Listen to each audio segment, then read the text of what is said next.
Welcome to Maruti auto gas. વરસાદની મહેરબાની જોઈ શકો છો, પાણી તમે જોઈ શકો છો, પાણી છે અને મારુતિ ઓટો ગેસનું કામ અટકતું નથી। આજે આપણી પાસે આવી છે સ્વિફ્ટ છે, 4 ઇન્જેક્ટર ગાડી છે, જેમાં મિલાનોની સિક્વન્શિયલ કિટ ઇન્સ્ટોલ કરી છે। તમે જોઈ શકો છો કે મિલાનોનું reducer, pressure meter, map sensor બધું વાયરિંગ તમે જોઈ શકો છો કે પ્રોપર ફાયરપ્રૂફ ટેપિંગ સાથે આપણે વર્ક કરેલું છે। તમને કંપની પોઝિશનમાં જે વાયરિંગ છે તેની જોડે આમ કંપની સાથે જ વાયરિંગ જોવા મળે છે। એનું ઈસીએમ આપણે દેખાડી દઈશ કે અંદરની સાઈડ લગાવેલું છે। આનો ફિલિંગ પોઈન્ટ આપણે પાછળની સાઈડ ઇન્સ્ટોલ કર્યું છે કે કસ્ટમરની ડિમાન્ડ હતી કે મારે એક ફિલિંગ પોઈન્ટ પાછળ જોતો છે, આપણે પાછળ ઇન્સ્ટોલ કરેલો છે। તમને વાત કરી દેવાની સ્વિચ ક્યાં લગાવેલી તો આપણે સ્વિચ દેખાડી દઈશું કે આપણે મિલાનોની સિક્વન્શિયલ કિટની સ્વિચ આપણે અહીંયા લગાવેલી છે। હવે તમને ગાડીની ડિટેલની વાત કરું તો ગાડી ચાલી છે 1,19,951 કિલોમીટર।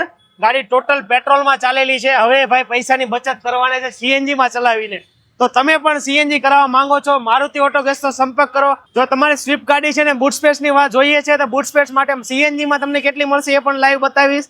તમે જોઈ શકો છો ટાયર જે આપણે સ્પેર વ્હીલ છે એ આપણે કંપની પોઝિશનમાં આવીને કરતા આપણે જે અલગ કર્યું છે, મતલબ ઊભું કરેલું છે, જેથી હાઇટમાં પકડે તો બૂટ સ્પેસ ઓછી વાપરવા મળે, જેથી આપણે પ્લેન બેસાડીને જે કામ વર્ક કર્યું છે તેમાં બૂટ સ્પેસ તમને 50% ઉપર વાપરવા મળે છે। અને ફિલિંગ પોઈન્ટની વાત કરું તો ફિલિંગ પોઈન્ટ તમને બતાવી દઈશ। જો તમને આનો ફિલિંગ પોઈન્ટ મેં કીધું કે જેમ પાછળની સાઈડ પેટ્રોલના ઢાંકણ આવે ત્યાં લગાવેલો છે, તો તમે જોઈ શકો છો ફિલિંગ પોઈન્ટ આપણે પેટ્રોલના ઢાંકણમાં લગાવેલો છે અને તેની સીએનજીની જે 3 વર્ષની વેલિડ વાળી પ્લેટ પણ આપણે અહીંયા લગાવેલી છે। તમે જોઈ શકો છો ફિટિંગ ડેટ છે, ટેસ્ટિંગ ડેટ છે, બંને જ આપણે સેમ ટુ સેમ કંપની ટાઈપમાં વર્ક કર્યું છે। જો તમારી પાસે પણ સ્વિફ્ટ છે, કોઈ પણ ગાડી છે, સીએનજી કરાવવા માંગો છો, તમારો પ્રોબ્લેમનું સોલ્યુશન મેળવવા માંગો છો, મારુતિ ઓટો ગેસનો સંપર્ક અવશ્ય કરો।